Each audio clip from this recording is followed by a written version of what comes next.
12واں باب خدا ابرام کو بلاتا ہے۔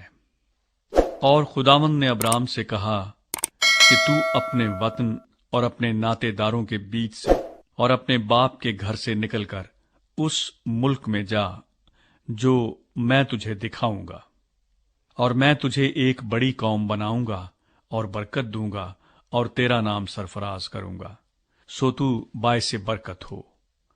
جو تجھے مبارک کہیں ان کو میں برکت دوں گا، اور جو تجھ پر لعنت کرے اس پر میں لعنت کروں گا، اور زمین کے سب قبیلے تیرے وسیلے سے برکت پائیں گے۔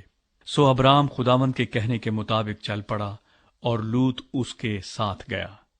اور ابرام 75 برس کا تھا جب وہ ہاران سے روانہ ہوا، اور ابرام نے اپنی بیوی ساری اور اپنے بھتیجے لوط کو اور سب مال کو جو انہوں نے جمع کیا تھا، اور ان آدمیوں کو جو ان کو ہاران میں مل گئے تھے ساتھ لیا، اور وہ ملک کنعان کو روانہ ہوئے اور ملک کنعان میں آئے۔ اور ابرام اس ملک میں سے گزرتا ہوا مقام سکم میں مورا کے بلوت تک پہنچا۔ اس وقت ملک میں کنعانی رہتے تھے۔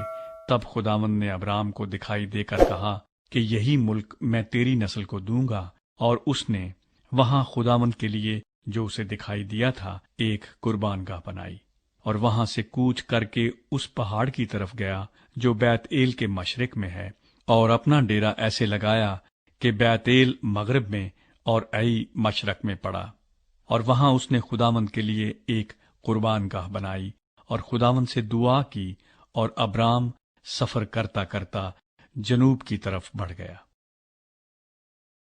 ابرام مصر میں۔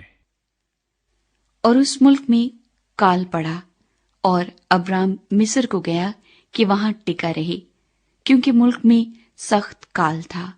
اور ایسا ہوا کہ جب وہ مصر میں داخل ہونے کو تھا تو اس نے اپنی بیوی ساری سے کہا کہ دیکھ، میں جانتا ہوں کہ تو دیکھنے میں خوبصورت عورت ہے، اور یوں ہوگا کہ مصری تجھے دیکھ کر کہیں گے یہ اس کی بیوی ہے، سو وہ مجھے تو مار ڈالیں گے مگر تجھے زندہ رکھ لیں گے، سو تو یہ کہہ دینا کہ میں اس کی بہن ہوں، تاکہ تیرے سبب سے میری خیر ہو اور میری جان تیری بدولت بچی رہے۔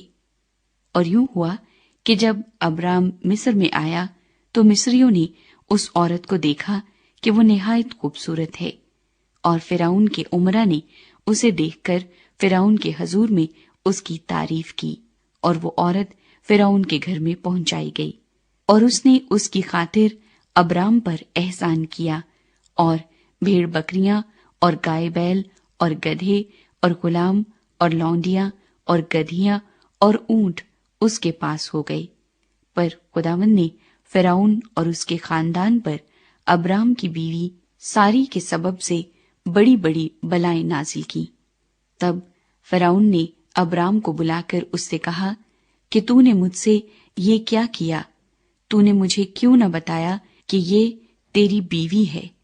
تو نے یہ کیوں کہا کہ وہ میری بہن ہے؟ اسی لیے میں نے اسے لیا کہ وہ میری بیوی بنے۔ سو دیکھ، تیری بیوی حاضر ہے، اس کو لے اور چلا جا۔ اور فرعون نے اس کے حق میں اپنے آدمیوں کو ہدایت کی، اور انہوں نے اسے اور اس کی بیوی کو اس کے سب مال کے ساتھ روانہ کر دیا۔